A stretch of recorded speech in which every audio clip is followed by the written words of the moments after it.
good afternoon or good morning to all the other churches around here or out there. This is the fastest way for me to visit your church, wherever your territories are or your county. And I would love to go personally to shake hands with all your church members. But hey, I'm 84 years old. When you're 84 years old, you don't feel like sitting in the car for over an hour and then coming back. But like I said, I would love to come and visit your church. But you're welcome to come and visit me in this church anytime you feel like coming.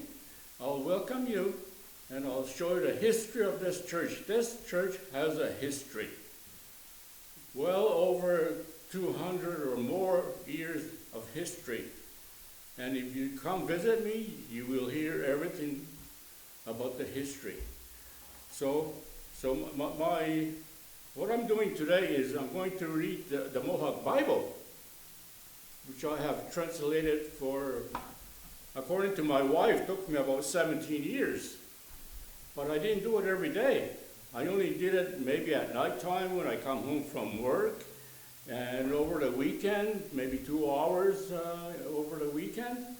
But in total, she made a total over 15 or 17 years it took me. So this is the finished part. It's got 2,700 pages. It's all in Mohawk. And I never knew that we could have a Bible in our language. I have always questioned, why don't we have a Bible of our own? Every other churches have their own Bible. Why not us? And then in 57, I came to church and I was sitting down there, and Reverend John Angus was doing the church service that morning, and he was from this community, a fluent speaker. He came in and he came to the front and he started speaking Mohawk. And when he started reading Mohawk and preaching in Mohawk, that's the first time I ever heard my own language in this church. And that's when my mother and I got home, and I asked her, I said, how come we don't have our own Bible? Because Reverend Angus read the scripture all in Mohawk. He translated right on the spot. I said, wow, that's a smart guy. So anyway, my mother said, well, that's a big project. Who's going to translate it? So that was a question that bothered me for maybe 35 years. Who's going to translate the Bible? I always wanted a Bible in our own language. Some of the people that I pointed for them to translate didn't do it. And anyway, and then in 74, after supper, I went out to cut our lawn or grass. And while I was cutting, the idea came. I think he sent me the word. He said, you will translate the Bible. So when I finished, I went back in and told my wife, I said, guess what? When I retire, I'm going to translate the Bible. Oh, my wife said, that's nice. So anyway, that went on. And then another long period of years when I retired, 2005, that's when I started to get serious to translate the Bible. But on and off, I used to translate little sections here and there. In 1980, we had a new minister by the name of Reverend Frank Gilmore. Maybe some of you might remember Reverend Gilmore. He was an energetic fella. He would come in here almost running and get in the front. And then the first Sunday he came, he asked the congregation, does anybody know how to read Mohawk? They all pointed at me. But at the time, I wasn't really a good reader. So Frank Gilmore, he says, next week I'll call you, I'll give you the scripture for next Sunday. And that meant I have to translate the scripture that he gave me. So I wrestled all week to translate the Scripture. So the next Sunday I came and I did read the part that he wanted me to read. And after the service, a lot of elders came to me. They liked what I read, and they said, now we heard, we understood what you read.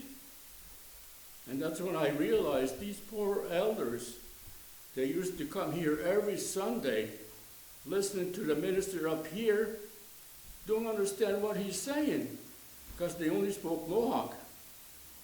And then they asked me, well, going to read again. I said, I don't know, but which I did. This past Christmas Eve was my 41st year reading the Christmas story in this church. So anyway, and then when I retired, I started to translate this whole book into my own language. So, and what I wanted to have the cover was the 3 clans of the Mohawks. My clan is the bear. My mother was the bear. That's how I got my clan, through my mother. And they're all messengers.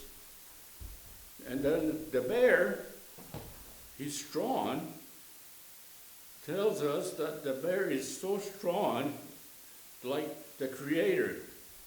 In the Bible, he tells us that God is strong. So that's what the bear is telling us. And then the wolf is a watcher. He's watching your area. If anybody comes, he'll warn you. But then the turtle is very slow. Then that's another thing that the Bible tells us, that God is very slow to get angry at us when we make a mistake.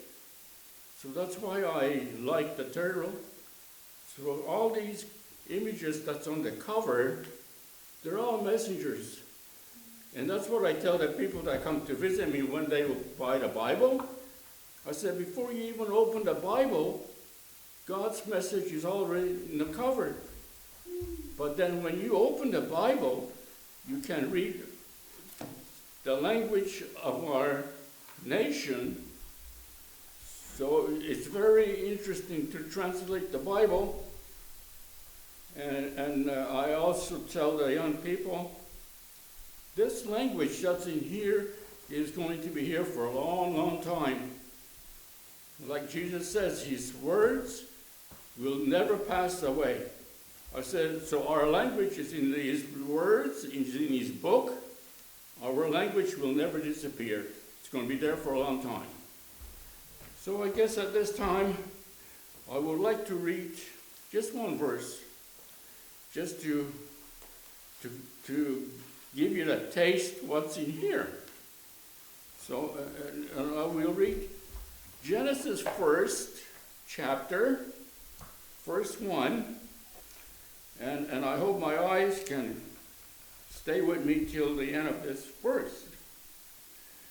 Dichosa wera wanio waharum yuni, tanu waharum hunzuni, nuknuhunza aroktana tegane, tanu tejo karasque, ene konazi, kahne gonyu, tanu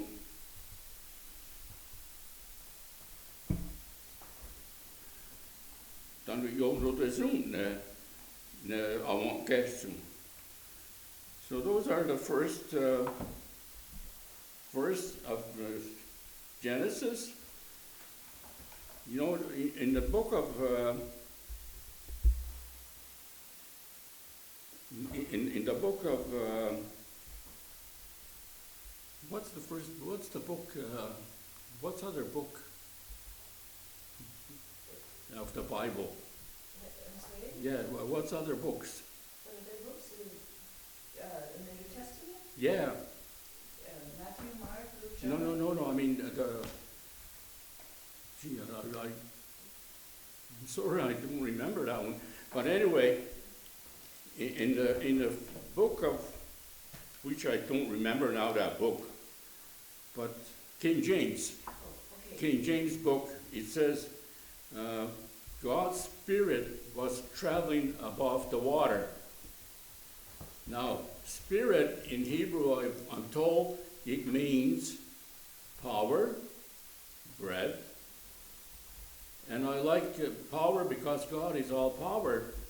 But then when I got to the professor in his home translating the first verse of Genesis, he didn't like what I used, power. He says, can you say a strong wind comes from God? Yeah, I said, I can say anything you want me to say. So that's what I changed, which I didn't read this morning. But that's what he says. A strong wind came from God. Jag were sats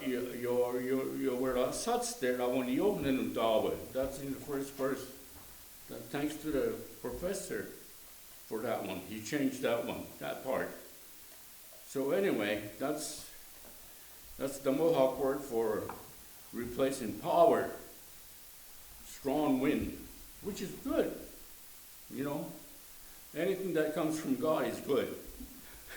So anyway, so this is the Bible in Mohawk.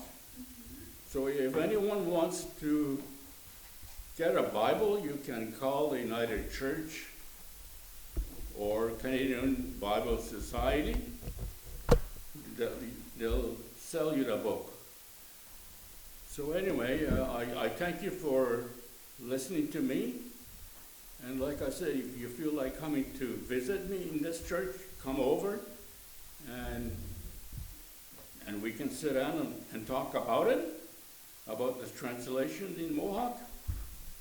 I love to talk about my translations to the people that come to visit me.